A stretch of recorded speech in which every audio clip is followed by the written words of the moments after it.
Ikalawang mga taga-Korinto, unang kabanata. Si Pablo na apostol ni Kristo Jesus sa pamamagitan ng kalooban ng Diyos, at si Timoteo na ating kapatid sa iglesia ng Diyos na nasa Korinto, kalakip ng lahat ng mga banal na nasa buong Akaya. Sumainyo nawa ang biyaya at kapayapaang mula sa Diyos na ating Ama at sa Panginoong Hesukristo. Purihin nawa ang Diyos at Ama ng ating Panginoong Hesukristo, ang Ama ng mga kaawaan at Diyos ng buong kaaliwan, na siyang umaaliw sa atin sa lahat ng kapighatian, upang ating maaliw ang nanga sa anumang kapighatian, sa pamamagitan ng pag-aliw na inialiw din sa atin ng Diyos. Sapagkat kung paanong sumasagana sa atin ang mga sakit ni Kristo, ay gayon din naman ang aming kaaliwan ay sumasagana sa pamamagitan ni Kristo. Datapwat maging kami man ay mapighati, ay para sa inyong kaaliwan at kaligtasan, o maging kami man ay maaliw, ay para sa inyong kaaliwan, na siyang gumagawa sa pagdadalitang may pagtitiis ng mga gayon ding pagbabata na amin namang binabata, at ang aming pag-asa tungkol sa inyo ay matibay. Yamang nalalaman na kung paanong kayo'y mga karamay sa mga sakit, ay gayon din naman kayo sa kaaliwan. Hindi namin ibig na kayo'y di makaalam, mga kapatid, ng tungkol sa mga kapighatian namin na nangyari sa Asya, na kami ay totoong nabigatan ng higit sa aming kaya, anupat kami ay nawalan na ng pag-asa sa buhay. Oo, kami nagkaroon sa aming sarili ng hatol sa kamatayan, upang huwag kaming magkatiwala sa aming ding sarili, kundi sa Diyos na bumubuhay na mag-uli ng mga patay, na siyang sa amin ay nagligtas sa gayong lubhang malaking kamatayan, at nagliligtas, na siya naming inaasahan, na siya namang magliligtas pa sa amin. Kayo naman na nagsisitulong ng inyong panalangin na patungkol sa amin, upang dahil sa kaloob na ipinagkaloob sa amin sa pamamagitan ng marami, ay makapagpasalamat ang maraming tao dahil sa amin. Sapagkat ang aming pagmamapuri ay ito, ang pagpapatotoo ng aming budhi, ayon sa kabanalan at pagtatapat sa Diyos, hindi ayon sa karunungan ng laman, kundi sa biyaya ng Diyos, na kami nag-ugali ng gayon sa sanglibutan at lalong sagana pa nga sa inyo. Sapagkat hindi namin kayo sinusulatan ng ibang mga bagay, maliban na sa inyong binabasa o kinikilala, at umaasa ako na inyong kikilalanin hanggang sa katapusan. Gaya naman ng inyong bahagyang pagkilala sa amin, na kami inyong kapurihan, gayon din naman kayo'y sa amin, sa araw ng Panginoong si Jesus. At sa pagkakatiwalang ito ay ninasa kong pumarian muna sa inyo, upang kayo'y magkaroon ng pangalawang pakinabang, at magdaan sa inyo na patungo sa Macedonia, at muling buhat sa Macedonia ay magbalik sa inyo, at nang tulungan ninyo ako sa paglalakbay ko sa Judea. Nang nasain ko nga ang ganito, ako baga ay nag-atubili, o ang mga bagay na ninasa ko, ay mga ninasa ko baga ayon sa laman, upang magkaroon sa akin ng oo, oo, at ng hindi, hindi. Ngunit palibhasay ang Diyos ay tapat. Ang aming salita sa inyo ay di oo at hindi, sapagkat ang anak ng Diyos, si Hesukristo, na ipinangaral namin sa inyo, ako at si Silvano at si Timoteo, hindi naging oo at hindi, kundi sa kanya ay naging oo. Sapagkat maging gaano man ang mga pangako ng Diyos, ay nasa kanya ang oo. Kaya nga naman nasa kanya ang siya nawa sa ikaluluwalhati ng Diyos sa pamamagitan namin. Ngayon, siya na ang nagpapatibay sa amin na kasama ninyo kay Kristo, at nagpahid sa atin ay ang Diyos, na siyang nagtatak naman sa atin, at nagbigay ng patutuo ng Espiritu sa ating mga puso. Datapwat ang Diyos ang tinatawag kong maging saksi sa aking kaluluwa, na upang huwag kayong papagdamdamin ay hindi muna ako napariyan sa Korinto. Hindi sa kami ay may pagkapanginoon sa inyong pananampalataya, kundi kami ay mga tagatulong sa inyong katuwaan, sapagkat sa pananampalataya, kayo'y nangagsitatag. Ikalawang kabanata. Datapwat ito'y ipinasya ko sa aking sarili, na hindi na ako muling paririyan sa inyo na may kalumbayan. Sapagkat kung kayo'y palulumbayin ko, sino nga ang sa akin ay magpapagalak, kundi yaong pinalulumbay ko? At aking isinulat ang bagay ring ito, upang pagdating ko ay huwag akong magkaroon ng kalumbayan doon sa mga nararapat kong ikagalak, sa pagkakatiwala sa inyong lahat, na ang aking kagalakan ay kagalakan ninyong lahat.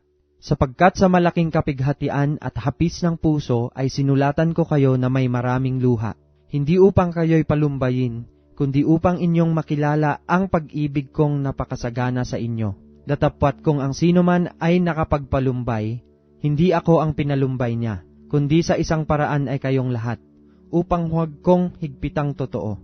Sukat na sa gayon ang kaparusahang ito na ipinarusa ng marami, upang bagkos ninyong patawarin siya at aliwin siya. Baka sa anumang paraan ay madaig ang gayon ng kanyang malabis na kalumbayan.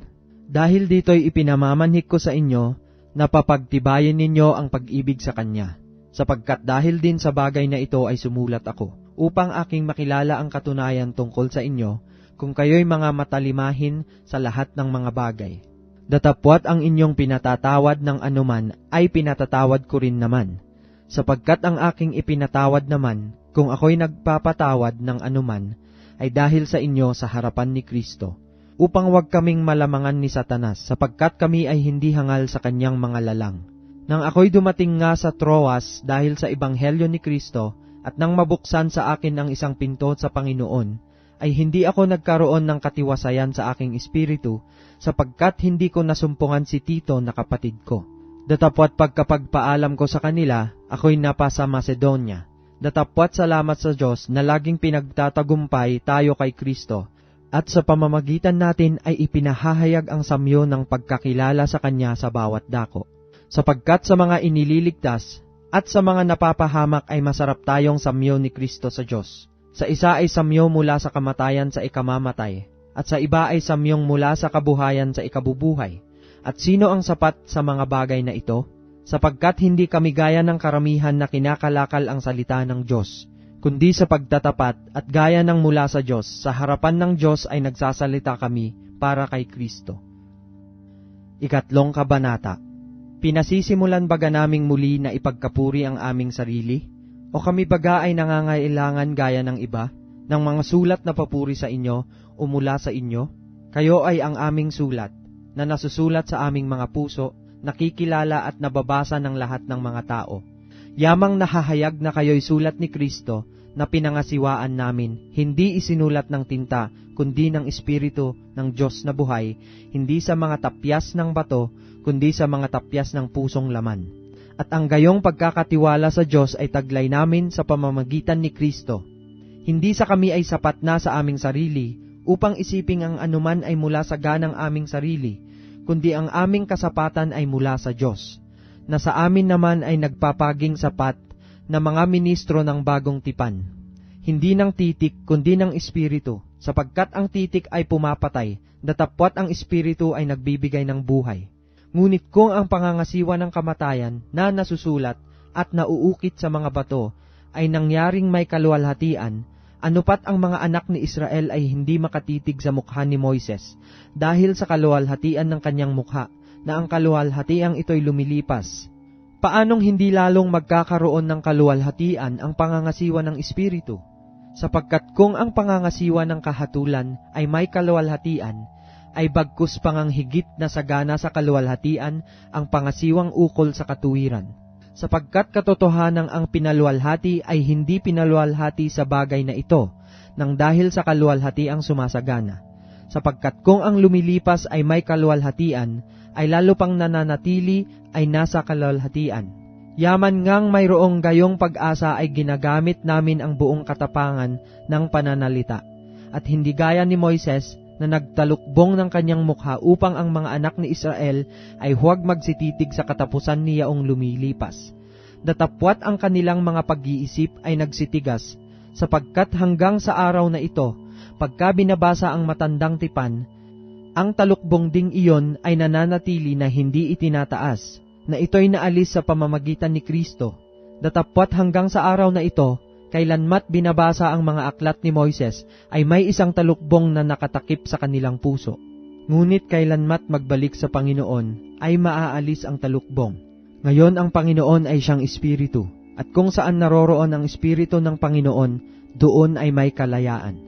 Datapwat tayong lahat, na walang talukbong ang mukha na tumitinging gaya sa isang salamin sa kaluwalhatian ng Panginoon, ay nababago tayo sa gayunding larawan mula sa kaluwalhatian hanggang sa kaluwalhatian, na gaya ng mula sa Panginoon na Espiritu. Ika-4 na kabanata. Kaya nga, sa pagkakaroon namin ng ministeryong ito, ayon sa aming tinanggap na kaawaan, ay hindi kami naghihina. Bagkus tinanggihan namin ang mga kahiyahiyang bagay na nangatatago, na hindi kami nagsisilakad sa kautusan, ni nagsisigamit man na may daya ng mga salita ng Diyos, kundi sa pagpapahayag ng katotohanan, ay ipinagtatagubilin ang aming sarili sa bawat budhi ng mga tao sa harapan ng Diyos.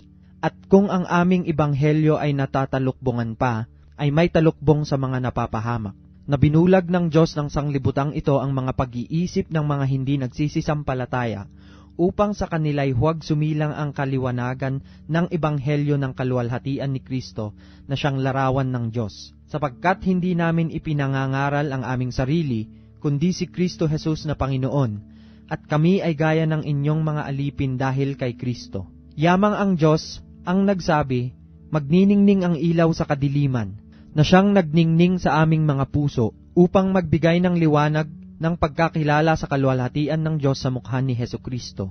Ngunit taglay namin ang kayamanang ito sa mga sisidlang lupa, upang ang dakilang kalakhan ng kapangyarihan ay maging mula sa Diyos at huwag mula sa aming sarili. Sa magkabi-kabila ay nangagigipit kami, gayon may hindi nangaghihinagpis, nangatitilihan, gayon may hindi nangawawalan ng pag-asa, pinag-uusig, gayon may hindi pinababayaan, inilulugmok, gayon may hindi nangasisira. Laging saan may tinataglay sa katawan ang kamatayan ni Jesus, upang ang buhay ni Jesus ay mahayag naman sa aming katawan. Sapagkat kaming nangabubuhay ay laging ibinibigay sa kamatayan dahil kay Jesus, upang ang buhay naman ni Jesus ay mahayag sa aming lamang may kamatayan. Kaya nga ang kamatayan ay gumagawa sa amin, datapwat ang buhay ay sa inyo. Ngunit yamang mayroong gayon ding espiritu ng pananampalataya, na gaya ng nasusulat, sumampalataya ako, at kaya't nagsalita ako. Kami naman ay nagsisisampalataya, at kaya't kami naman ay nangagsasalita. Na aming nalalaman na ang bumuhay na mag-uli sa Panginoong Hesus, ay siya ring bubuhay na mag-uli sa amin na kalakip ni Jesus, at ihaharap kaming kasama ninyo. Sapagkat ang lahat ng mga bagay ay dahil sa inyo, upang ang biyaya na pinarami sa pamamagitan ng marami ay siyang magpasagana ng pagpapasalamat sa ikaluluwalhati ng Diyos. Kaya nga hindi kami nanghihimagod, bagamat ang aming pagkataong labas ay pahina, ngunit ang aming pagkataong loob ay nababago sa araw-araw. Sapagkat ang aming magaang kapighatian na sa isang sandali lamang ay siyang gumagawa sa amin ng lalo't lalong bigat ng kaluwalhatiang walang hanggan. Samantalang kami ay nagsisitingin hindi sa mga bagay na nangakikita, kundi sa mga bagay na hindi nangakikita, sapagkat ang mga bagay na nangakikita ay may katapusan, datapwat ang mga bagay na hindi nangakikita ay walang hanggan. 5 Kabanata. Sapagkat nalalaman namin na kung masira ang aming bahay na tabernakulong ukol sa lupa, ay mayroong kaming isang gusaling mula sa Diyos, bahay na hindi gawa ng mga kamay, walang hanggan, sa sangkalangitan. Sapagkat tunay na sa ganito kami ay nagsisihibik, na nangagnanasang mabihisan kami ng aming tahanang mula sa langit.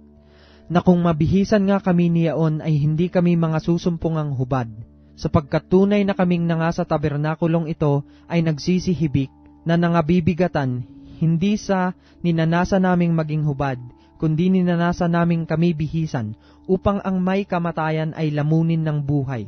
Ngayon ang gumawa sa amin ng bagay ding ito ay ang Diyos, na nagbigay sa amin ng patotoo ng Espiritu.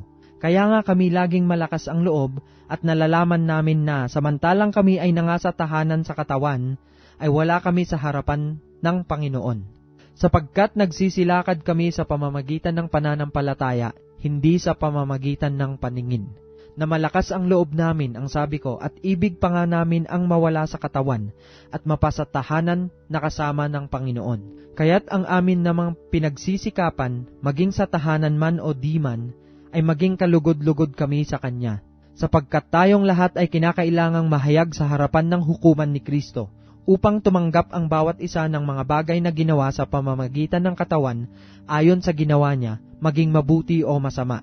Yamang nalalaman nga ang pagkatakot sa Panginoon ay aming hinihikayat ang mga tao, ngunit kami ay nangahahayag sa Diyos, at inaasahan ko na kami ay nangahayag din naman sa inyong mga budhi. Hindi namin ipinagkakapuring muli ang aming sarili sa inyo, kundi binibigyan namin kayo ng dahilal na ikaluluwalhati ninyo dahil sa amin, upang kayo'y magkaroon ng maisasagot sa mga napapaluwalhati sa inyo, at hindi sa puso. Sapagkat kung kami ay maging mga ulol, ay para sa Diyos, o maging kami ay maghinahon, ang pag-iisip ay para sa inyo. Sapagkat ang pag-ibig ni Kristo ay pumipilit sa amin, sapagkat ipinasisiya namin ang ganito, na kung ang isa ay namatay dahil sa lahat, kung gayo'y lahat ay nangamatay, at siya'y namatay dahil sa lahat, upang ang nangabubuhay ay huwag nang mabuhay pa sa kanilang sarili, kundi doon sa namatay dahil sa kanila at muling nabuhay. Kaya nga mula ngayon ay hindi namin nakikilala ang sino man ayon sa laman, bagamat nakilala namin si Kristo ayon sa laman, ngunit sa ngayon hindi na namin nakikilala siyang gayon. Kaya't kung ang sino man ay na kay Kristo, siya'y bagong nilalang. Ang mga dating bagay ay nagsilipas na, narito sila'y pawang naging mga bago. Datapwat ang lahat ng mga bagay ay pawang sa Diyos, na pinakipagkasundo tayo sa Kanya rin sa pamamagitan ni Kristo, at ibinigay sa amin ang ministeryo sa pagkakasundo. Sa makatuwid bagay na ang Diyos kay Kristo ay pinakipagkasundo ang sanglibutan sa Kanya rin, na hindi ibinibilang sa kanila ang kanilang mga kasalanan, at ipinagkatiwala sa amin ang salita ng pagkakasundo. Kami nga'y mga sugo sa pangalan ni Kristo, nawaring namamanhik ang Diyos sa pamamagitan namin. Kayo'y pinamamanhikan namin sa pangalan ni Kristo na kayo'y makipagkasundo sa Diyos. Yaong hindi nakakilala ng kasalanan ay Kanyang inaring may sala dahil sa atin, upang tayo'y maging sa Kanya'y katuwiran ng Diyos. Ika-6 na kabanata. At yamang kalakip niyang gumagawa ay ipinamamanhik din namin sa inyo, na huwag ninyong tanggapin ang biyaya ng Diyos na walang kabuluhan. Sapagkat sinasabi niya, sa panahong ukol kita'y pinakinggan, at sa araw ng pagliligtas kita'y sinaklolohan. Narito ngayon ang panahong ukol, narito ngayon ang araw ng kaligtasan, na di nagbibigay ng kadahilan ng ikatitisod sa anuman, upang ang aming ministeryo ay huwag mapulaan. Datapwat sa lahat ng mga bagay ay ipinagkakapuri namin ang aming sarili, gaya ng mga ministro ng Diyos sa maraming pagtitiis, sa mga kapighatian, sa mga pangangailangan, sa mga paghihinagpis, sa mga latay, sa mga pagkabilanggo, sa mga kaguluhan, sa mga gawa, sa mga pagpupuyat, sa mga pag-aayuno, sa kalinisan, sa kaalaman, sa pagpapahinuhod, sa kagandahang loob, sa Espiritu Santo, sa pag-ibig na hindi pa kunwari, sa salita ng katotohanan, sa kapangyarihan ng Diyos sa pamamagitan ng mga sandata ng katuwiran sa kanan at sa kaliwa, sa pamamagitan ng karangalan at ng kasiraang puri, sa pamamagitan ng masamang ulat at ng mabuting ulat, gaya ng mga magdaraya, gayon may mga mapagtapat. Waring hindi mga kilala, gayon may mga kilalang mabuti. Tulad sa nangaghihingalo, at narito, kami ay nangabubuhay, gaya ng mga pinarurusahan at hindi pinapatay. Tulad sa nangalulungkot, gayon may laging nangagagalak. Tulad sa mga dukha, gayon may nangagpapayaman sa marami. Gaya ng walang anumang pag-aari, gayon may mayroon ng lahat ng mga bagay. Ang aming bibig ay bukas para sa inyo.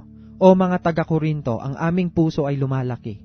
Hindi kayo nangakasisikip sa amin, kundi nangasisikipan kayo sa inyong sariling pag-ibig. Kaya nga bilang ganti sa gayong bagay, nangungusap akong gaya sa aking mga anak, ay mangagsilaki naman kayo. Huwag kayong makipamatok ng kabilaan sa mga di nagsisisampalataya, sapagkat anong pakikisama mayroon ang katuwiran at kalikuan? O anong pakikisama mayroon ang kaliwanagan sa kadiliman? At anong pakikipagkasundo mayroon si Kristo kay Belial? O anong bahagi mayroon ang sumasampalataya sa di sumasampalataya? At anong pakikipagkaisa mayroon ang templo ng Diyos sa mga Diyos-Diyosan, sapagkat tayo'y templo ng Diyos na buhay? Gaya ng sabi ng Diyos, mananahan ako sa kanila, at lalakad ako sa kanila, at ako'y magiging kanilang Diyos, at sila'y magiging aking bayan. Kaya nga, magsialis kayo sa kanila, at magsihiwalay kayo, sabi ng Panginoon. At huwag kayong magsihipo ng mga bagay na marumi, at kayo'y aking tatanggapin. At ako sa inyo'y magiging ama, at sa akin kayo'y magiging mga anak na lalaki at babae, sabi ng Panginoong makapangyarihan sa lahat. Ika-7 kabanata. Yamang taglay natin ang mga pangakong ito, mga minamahal, ay magsipaglinis tayo sa lahat ng karumihan ng laman at ng espiritu, napakasakdalin ang kabanalan sa takot sa Diyos. Buksan ninyo sa amin ang inyong mga puso, hindi namin inapi ang sinuman, hindi namin ipinasama ang sinuman, Hindi namin dinaya ang sino man. Hindi ko sinasabi ito upang kayo'y hatulan, sapagkat sinabi ko na nung una, na kayo'y nasa aming mga puso upang magkasamang mamatay at magkasamang mabuhay. Malaki ang katapangan ko ng pagsasalita sa inyo. Malaki ang aking kapurihan dahil sa inyo. Ako'y puspos ng kaaliwan, nananagana sa katuwaan sa lahat ng aming kapighatian. Sapagkat nagsidating man kami sa Macedonia, ang aming laman ay hindi nagkaroon ng katiwasayan. Kundi sa lahat kami ay pinipighati, sa labas ay may mga pagbabaka, sa loob ay may mga katakutan. Gayunman ang Diyos na umaaliw sa mabababang loob, ay kami inaliw sa pamamagitan ng pagdating ni Tito. At hindi lamang sa kanyang pagdating, kundi naman sa kaaliwan ng inialiw sa kanya dahil sa inyo. Nang sa amin ay ibinalita niya ang inyong pananabik, ang inyong kalumbayan, ang inyong pagmamalasakit dahil sa akin. Ano pat ako'y lubha pang nagalak, sapagkat bagaman ako'y nakapagpalumbay sa inyo sa aking sulat, ay hindi ko dinaramdam, bagamat aking dinamdam, sapagkat akin ngang natalastas na ang sulat na yaon ay nakapagpalumbay sa inyo, bagamat sa maikling panahon lamang. Ngayon nagagalak ako, hindi dahil sa inyong pagkalumbay, kundi dahil sa inyong mga pagkalumbay na ikapagsisisi, sapagkat kayo'y pinalumbay sa paraang ukol sa Diyos, upang sa anuman ay huwag kayong magkaroon ng kalugihan dahil sa amin, sapagkat ang kalumbayang mula sa Diyos ay gumagawa ng pagsisisi sa ikaliligtas, na hindi ikalulungkot, datapwat ang kalumbayang ayon sa sanglibutan ay ikamamatay. Narito nga, ito rin ang inyong ikinalulumbay na mula sa Diyos. Gaanong sikap na pag-iingat ang sa inyo'y ginawa, oot gaanong pagtatanggol ng inyong sarili, oot gaanong pagkagalit, oot gaanong katakutan, oot gaanong pananabik, oot gaanong pagmamalasakit, oot gaanong paghihiganti. Sa lahat ay napakita kayong dalisay sa bagay na ito. Kaya nga, bagamat ako'y sumulat sa inyo, ay hindi dahil doon sa gumawa ng kamalian, ni dahil doon sa nagbata ng kamalian, kundi upang maihayag sa inyo ang inyong masikap na pag-iingat sa amin sa harapan ng Diyos. Kaya't kami pawang nangaaliw, at sa aming pagkaaliw ay bagkus pang nangagalak kami dahil sa kagalakan ni Tito, sapagkat ang kanyang espiritu ay inaliw ninyong lahat. Sapagkat kung ako ay nagmapuri ng anuman sa kanya dahil sa inyo, ay hindi ako nahiya, datapwat kung paanong sinabi namin ang lahat ng mga bagay sa inyo sa katotohanan, ay gayon din naman ang aming pagmamapuri na ginawa ko sa harap ni Tito ay nasumpungang totoo. At ang kanyang pag-ibig ay lubha pang nanagana sa inyo, samantalang naaalaala niya ang pagdaliman ninyong lahat, kung paanong siya'y tinanggap ninyo na may takot at panginginig. Ako'y nagagalak na sa lahat ng mga bagay ay mayroon akong lubos na pagtitiwala sa inyo. 8 Kabanata. Bukod dito, mga kapatid, ay ipinatatalastas namin sa inyo ang biyaya ng Diyos na ipinagkaloob sa mga iglesia ng Macedonia, kung paanong sa maraming pagsubok ng kapighatian, ang kasaganaan ng kanilang katuwaan at ang kanilang malabis na karukhaan ay sumagana sa kayamanan ng kanilang kagandahang loob. Sapagkat ayon sa kanilang kaya, ay nagpatotoo ako at higit pa sa kanilang kaya, ay nagsiabuloy sila sa sariling kalooban, na lubhang ipinamamanhik sa amin ang tungkol sa biyayang ito at sa pakikisama sa pangangasiwa ng mga abuloy sa mga banal. At ito ay hindi ayon sa aming inaasahan, kundi ibinigay muna nila ang kanilang sarili sa Panginoon at sa amin sa pamamagitan ng kalooban ng Diyos. Ano pat namanhik kami kay Tito, na yamang siya'y nagpasimula ng una, ay siya rin ang gumanap sa inyo ng biyayang ito. Datapwat yamang kayo'y nagsisisagana sa lahat ng mga bagay, sa pananampalataya at pananalita at kaalaman at sa buong kasipagan, at sa inyong pag-ibig sa amin ay magsisagana naman kayo sa biyayang ito. Hindi ako nangungusap na tulad sa nag-uutos, kundi gaya ng sumusubok sa pamamagitan ng kasipagan ng iba ang katapatan naman ng inyong pag-ibig, sapagkat nalalaman ninyo ang biyaya ng ating Panginoong Hesukristo, na bagaman siya'y mayaman, gayon may nagpakadukha dahil sa inyo, upang sa pamamagitan ng kanyang karukhaan ay magsiyaman kayo.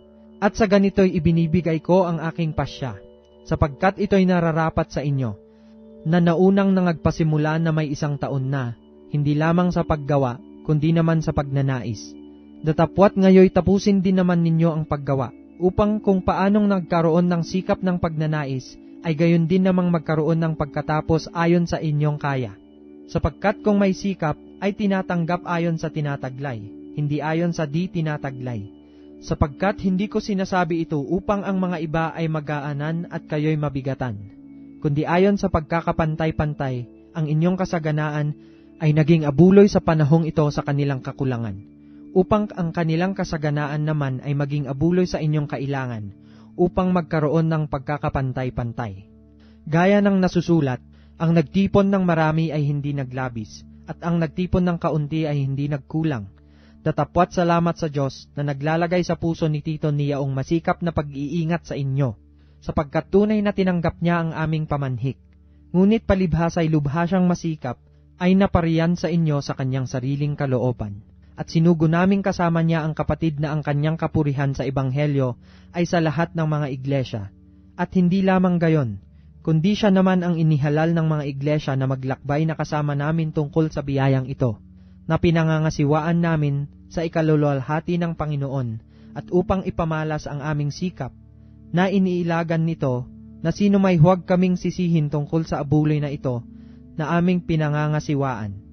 Sapagkat iniisip namin ang mga bagay na kapuri-puri, hindi lamang sa paningin ng Panginoon, kundi naman sa paningin ng mga tao. At aming sinugong kasama nila ang aming kapatid, na aming nasubok na madalas na masikap sa maraming bagay. Datapwat ngayon ay lalo nang masikap dahil sa malaking pagkakatiwala niya sa inyo. Kung may magsiyasat tungkol kay Tito, siya'y aking kasama at kamanggagawa sa pagpapagal sa inyo, o sa aming mga kapatid. Sila'y mga sugo ng mga iglesia at kaluwalhatian ni Kristo. Inyo ngang ipakita sa kanila sa harapan ng mga iglesia ang katunayan ng inyong pag-ibig at ng aming pagmamapuri dahil sa inyo. 9 na kabanata. Sapagkat tungkol sa pangangasiwa ng mga abuloy sa mga banal, ay kalabisan na sa akin ang isulat ko pa. Sapagkat nakikilala ko ang inyong sikap na aking ipinagmamapuri tungkol sa inyo sa mga taga-Macedonia, na ang Akaya ay nahahandang 1 taon na, at ang inyong pagsisikap ay nakapag-udyok sa lubhang marami sa kanila. Datapwat sinugo ko ang mga kapatid upang ang aming pagmamapuri dahil sa inyo ay huwag mawalan ng kabuluhan sa bagay na ito, na ayon sa aking sinabi, kayo'y mga kapaghanda. Baka sakaling sa anumang paraan, kung magsirating nakasama ko ang ilang taga-Macedonia, at kayo'y maratnang hindi nangahahanda, kami, upang huwag sabihin kayo, ay mga pahiya sa pagkakatiwalang ito. Iniisip ko ngang kailangang ipamanhik sa mga kapatid, na mga unang pumarian sa inyo, at ihanda agad ang inyong abuloy, na ipinangako ng una, upang ito'y maihanda na gaya ng abuloy, at hindi gaya ng sapilitan. Datapwat sinasabi ko, ang naghahasik ng bahagyana ay mag-aani namang bahagyana, at ang naghahasik na sagana ay mag-aani namang sagana. Magbigay ang bawat isa ayon sa ipinasya ng kanyang puso, huwag mabigat sa loob o dahil sa kailangan, sapagkat iniibig ng Diyos ang nagbibigay na masaya. At maaaring gawin ng Diyos na ang lahat ng biyaya ay magsisagana sa inyo, upang kayo, na mayroong laging buong kaya sa lahat, ay magsipanagana sa bawat mabuting gawa. Gaya ng nasusulat, siyang nagsabog, siyang nagbigay sa mga dukha, ang kanyang katuwiran ay nananatili magpakailanman. At ang nagbibigay ng binhi sa naghahasik at ng tinapay na pinakapagkain, ay magbibigay at magpaparami ng inyong binhi upang ihasik at magdaragdag ng mga bunga ng inyong katuwiran. Yamang kayo'y pinayaman sa lahat ng mga bagay na ukol sa lahat ng kagandahang loob na nagsisigawa sa pamamagitan namin ng pagpapasalamat sa Diyos.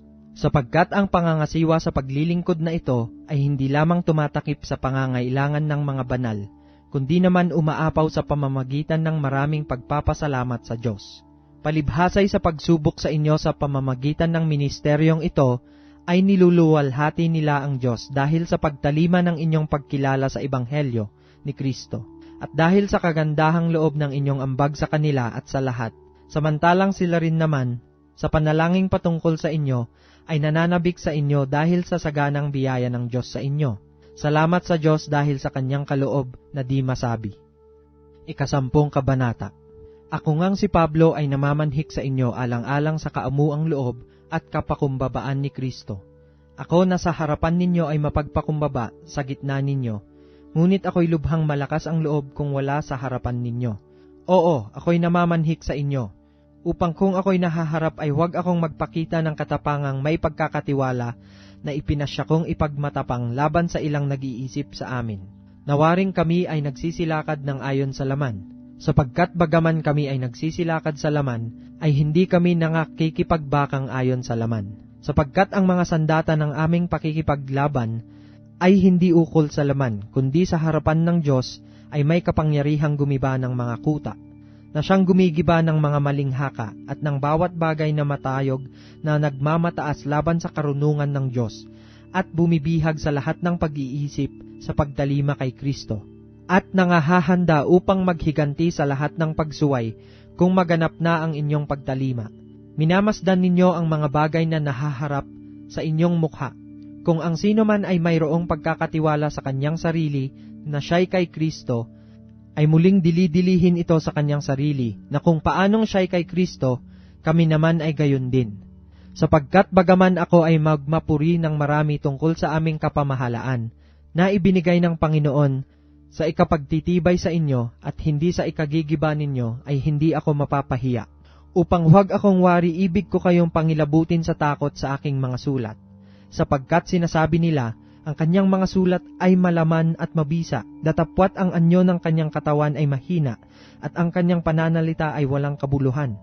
Bayaang isipin ng isang gayon ito, na kung ano kami sa pananalita sa mga sulat, pagka kami ay wala sa harapan, ay gayon din kami naman sa gawa pagka kami ay nahaharap. Sapagkat hindi kami nangagmamatapang na makibilang o makitulad sa mga ilan doon sa mga nagmamapuri sa kanilang sarili. Ngunit sila na sinusukat ang kanilang sarili sa kanila rin, at kanilang itinutulad ang sarili sa kanila rin, ay mga walang unawa. Datapwat hindi namin ipinagmamapuri ang labis sa aming sukat, kundi ayon sa sukat ng hangganang sa amin ay ipinamamahagi ng Diyos, na gaya ng sukat upang umabot hanggang sa inyo. Sapagkat hindi kami nagsisilagpas ng higit, nawaring hindi na namin kayo aabutin, sapagkat hanggang sa inyo naman ay nagsirating kami sa ebanghelyo ni Kristo, na hindi namin ipinagmamapuri ang labis sa aming sukat, sa makatuwid bagay ang mga gawa ng ibang mga tao, kundi yamang may pag-asa na ayon sa paglago ng inyong pananampalataya, kami pupurihin sa inyo ayon sa aming hangganan sa lalong kasaganaan, upang ipangaral ang ebanghelyo sa mga dako paroon ng lupain ninyo, at huwag kaming mangagmapuri sa hangganan ng iba tungkol sa mga bagay na nangahahanda na sa amin. Datapwat ang nagmamapuri ay magmapuri sa Panginoon, sapagkat hindi subok ang nagtatagubilin sa kanyang sarili, kundi ang pinagtatagubilin ng Panginoon. 11 kabanata. Kahimanawari mapagtiisan ninyo ako sa kaunting kamangmangan, ngunit tunay na ako'y inyong pinagtitiisan, sapagkat ako'y naninibugho tungkol sa inyo ng panibughong ukol sa Diyos, sapagkat kayo'y aking pinapag-asawa sa isa, upang kayo'y maiharap ko kay Kristo na tulad sa dalagang malinis. Ngunit ako'y natatakot, baka sa anumang paraan, kung paanong si Eva ay nadaya ng ahas sa kanyang katusuhan, ang inyong walang malay at malinis na mga pag-iisip na kay Kristo ay pasamain. Sapagkat kung yaong paririto ay mangaral ng ibang Jesus na hindi namin ipinangaral, o kung kayo'y nagsisitanggap ng ibang espiritu na hindi ninyo tinanggap, o ibang ebanghelyon na hindi ninyo tinanggap, ay mabuting pagtiisan ninyo. Sapagkat inaakala kong sa anuman ay hindi ako huli sa lubhang mga dakilang apostol. Datapwat bagaman ako ay magaspang sa pananalita, gayon may hindi ako sa kaalaman. Hindi, kundi sa lahat ng paraan ay ipinahayag namin ito sa inyo. Ako nga bagay nagkasala sa pagpapakababa ko sa aking sarili, upang kayo'y mga taas dahil sa ipinangaral ko sa inyo na walang bayad ang ebanghelyo ng Diyos? Aking sinamsaman ang ibang mga iglesia sa pagtanggap ko ng upa sa kanila, upang ipangasiwa ko sa inyo. At pagka ako'y kaharap ninyo at ako'y nagkukulang ng ikabubuhay, ako'y hindi naging pasan sa kanino man, sapagkat mga kapatid nang sila'y manggaling sa Macedonia, ay tumakip ng aming pangangailangan. At sa lahat ng mga bagay ay pinag-ingatan kong huwag maging pasanin ninyo, at mag-iingat nga ako. Kung paanong nasa akin ang katotohanan ni Kristo, sino man ay hindi makapipigil sa akin sa pagmamapuring ito sa mga dako ng Akaya. Bakit? Sapagkat hindi ko baga kayo iniibig, nalalaman ng Diyos. Datapwat ang aking ginagawa ay siya kong gagawin, upang maputol ko ang kadahilanan sa mga nagnanasa ng kadahilanan, upang sa anumang ipinagmamapuri nila ay mga sumbungan sila na gaya namin. Sapagkat ang mga gayong tao ay mga bulaang apostol, mga magdarayang manggagawa, na nangagpapakunwaring mga apostol ni Kristo. At hindi katakataka, sapagkat si Satanas man ay nagpapakunwaring anghel ng kaliwanagan. Hindi malaking bagay nga na ang kanyang mga ministro naman ay magpakunwari na waring ministro ng katuwiran, na ang kanilang wakas ay masasang-ayon sa kanilang mga gawa. Muling sinasabi ko, huwag isipin ng sino man na ako'y mangmang, ngunit kung gayon may tanggapin ninyo akong gaya ng isang mangmang, upang ako naman ay makapagmapuri ng kaunti. Ang ipinangungusap ko ay hindi ko ipinangungusap ayon sa Panginoon, kundi gaya ng sa kamangmangan, sa pagkakatiwalang ito sa pagmamapuri. Yamang maraming nagmamapuri ayon sa laman, ako na may magmamapuri, sapagkat pinagtitiisan ninyo na may kasayahan ang mga mangmang, palibhasa'y marurunong kayo, sapagkat inyong pinagtitiisan ang sinuman. Kung kayo'y inaalipin, kung kayo'y sinasakmal, kung kayo'y binibihag, kung siya'y nagpapalalo, kung kayo'y sinasampal sa mukha. Sinasalita ko ang tungkol sa kapulaan, nawari ay naging mahina kami. Ngunit kung ang sinuman ay matapang sa anuman, nangungusap ako sa kamangmangan, ako'y matapang din naman. Sila bagay mga Hebreo, ako man. Sila bagay mga Israelita, ako man. Sila bagay binhi ni Abraham, ako man. Sila bagay ministro ni Kristo, ako'y nangungusap na waring nasisira ang bait. Lalo pa ako. Sa pagpapagal ako'y lubhang sagana. Sa mga bilangguan ako'y lubhang madalas. Sa mga palo ay walang bilang. Sa mga ikamamatay ay malimit. Sa mga Hudyo ay makalimang tumanggap ako ng 40 palo, kulang ng isa. Makaitlong ako'y hinampas ng mga panghampas. Minsan ako'y binato. Makaitlong ako'y nabagbag. Isang araw at isang gabi na ako'y nasa kalaliman ng dagat. Sa mga paglalakbay ay madalas. Sa mga kapanganiban sa mga ilog, sa mga kapanganiban sa mga tulisan, sa mga kapanganiban sa aking mga kababayan, sa mga kapanganiban sa mga hintil, sa mga kapanganiban sa bayan, sa mga kapanganiban sa mga ilang, sa mga kapanganiban sa dagat, sa mga kapanganiban sa gitna ng mga bulaang kapatid, sa pagpapagal at sa pagdaramdam, sa mga pagpupuyat ay madalas, sa gutom at uhaw, mga pag-aayuno ay madalas, sa ginaw at kahubaran. Bukod sa mga bagay na iyon, ay may umiinis sa akin sa araw-araw, ang kabalisahan dahil sa lahat ng mga iglesia.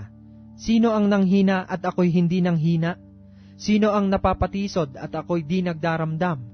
Kung kinakailangang ako'y magmapuri, ako'y magmamapuri sa mga bagay na nauukol sa aking kahinaan.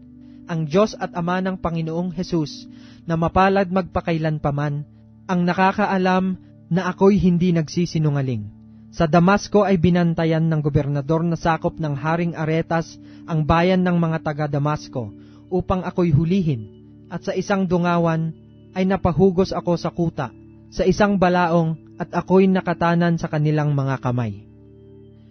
12 Kabanata. Kinakailangang ako'y magmapuri, bagaman ito'y hindi nararapat, ngunit aking sasaysayin ang mga pangitain ko at mga pahayag ng Panginoon. Nakikilala ko ang isang lalaki kay Kristo na mayroong nang 14 na taon, maging sa katawan aywan ko, o maging sa labas ng katawan aywan ko, Diyos ang nakakaalam, na inagaw hanggang sa 3 langit. At nakikilala ko ang taong iyan, maging sa katawan o sa labas ng katawan aywan ko, Diyos ang nakakaalam, na kung paanong siya'y inagaw sa paraiso at nakarinig ng mga salitang di masayod na hindi nararapat salitain ng tao. Tungkol sa taong yaon ako'y magmamapuri, ngunit tungkol sa aking sarili ay hindi ako magmamapuri, maliban na sa aking mga kahinaan. Sapagkat kung ibigin kong ako'y magmapuri, ay hindi ako magiging mangmang, sapagkat sasalitain ko ang katotohanan. Ngunit nagpipigil ako, baka ang sinuman ay mag-akalang ako'y mataas sa nakikita niya sa akin, o naririnig sa akin. At nang ako'y huwag magpalalo ng labis dahil sa kadakilaan ng mga pahayag, ay binigyan ako ng isang tinik sa laman, ng isang sugo ni Satanas, upang ako'y tampalin, nang ako'y huwag magpalalo ng labis. Tungkol dito'y makaitlo akong nanalangin sa Panginoon, upang ilayo ito sa akin. At siya'y nagsabi sa akin, ang aking biyaya ay sapat na sa iyo, sapagkat ang aking kapangyarihan ay nagiging sakdal sa kahinaan. Kaya't bagkus akong magmamapuri na may malaking galak sa aking kahinaan, upang manahan nawa sa akin ang kapangyarihan ni Kristo. Kaya nga ako'y nagagalak sa mga kahinaan, sa mga pagkaapi, sa mga pangangailangan, sa mga pagkakausig, sa mga paghihinagpis dahil kay Kristo, sapagkat pagka ako'y mahina, ako nga'y malakas. Ako'y naging mangmang, pinilit ninyo ako.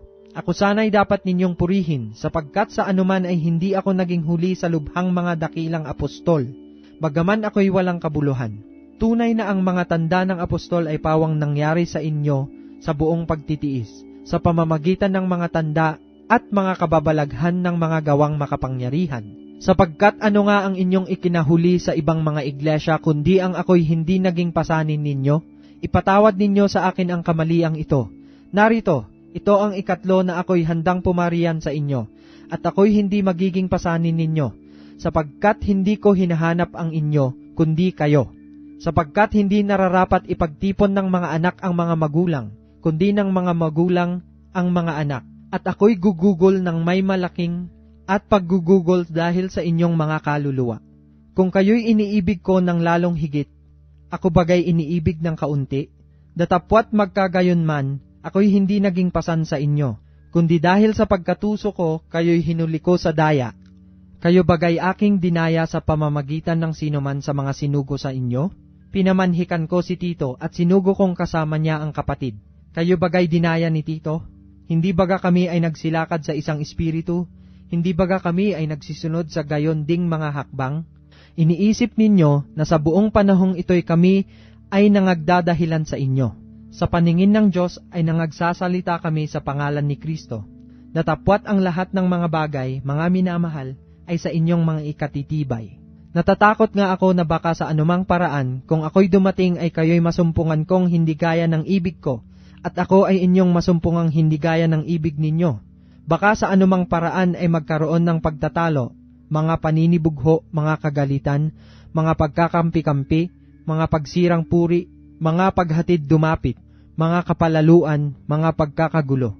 Baka pagka ako'y dumating na muli ay ako'y pababain ng Diyos ko sa harapan ninyo, at ako'y malumbay dahil sa marami sa nangagkasalang una, at hindi nangagsisi sa karumihan at sa pakikiapid at sa kalibugan na ginawa nila. 13 Kabanata. Ito ang ikatlo na ako'y paririyan sa inyo. Sa bibig ng dalawang saksi o ng tatlo ay papagtibayin ang bawat salita. Sinabi ko na ng una at muling aking ipagpapauna, gaya ng ako'y nahaharap ng ikalawa, gayon din ngayon na ako'y wala sa harapan, sa mga nagkasala ng una at sa mga iba pa, na kung ako'y pumariyang muli ay hindi ko na patatawarin. Yamang nagsisihanap kayo ng isang katunayan na si Kristo ay nagsasalita sa akin, na siya sa inyo'y hindi mahina, kundi sa inyo'y makapangyarihan, sapagkat siya'y ipinako sa krus dahil sa kahinaan. Gayon may nabubuhay siya dahil sa kapangyarihan ng Diyos, sapagkat kami naman ay sa kanya'y mahihina, ngunit kami ay mabubuhay na kasama niya sa kapangyarihan ng Diyos sa inyo. Siyasatin ninyo ang inyong sarili. Kung kayo'y nanga sa pananampalataya, subukin ninyo ang inyong sarili. Hindi baga ninyo nalalaman sa ganang inyong sarili na si Hesukristo ay nasa inyo? Maliban na nga kung kayo'y itinakwil na. Ngunit inaasahan ko na inyong mga kikilala na kami ay hindi itinakwil. Ngayoy idinadalangin namin sa Diyos na kayo'y huwag magsigawa ng masama. Hindi upang kami mga kitang subok, kundi upang gawin ninyo ang may karangalan, kahit kami maging gaya ng itinakwil. Sapagkat kami walang anumang magagawang laban sa katotohanan, kundi ayon sa katotohanan. Sapagkat kami natutuwa kung kami mahihina, at kayo'y malalakas, at ito naman ang idinadalangin namin, sa makatuwid bagay ang inyong pagkasakdal. Dahil dito'y sinusulat ko ang mga bagay na ito samantalang ako'y wala sa harapan, upang kung nasa harapan ay huwag akong gumamit ng kabagsikan, ayon sa kapamahalaang ibinibigay sa akin ng Panginoon, sa ikatitibay at hindi sa ikagigiba. Sa katapus-tapusan mga kapatid, paalam na. Mangagpakasakdal kayo, mga aliw kayo, mangagkaisa kayo ng pag-iisip, mga buhay kayo sa kapayapaan, at ang Diyos ng pag-ibig at ng kapayapaan ay sa inyo. Mangagbatian ang isa't isa sa inyo ng banal na halik. Binabati kayo ng lahat ng mga banal. Ang biyaya ng Panginoong Hesukristo at ang pag-ibig ng Diyos at ang pakikipisan ng Espiritu Santo ay sumainyo nawang lahat.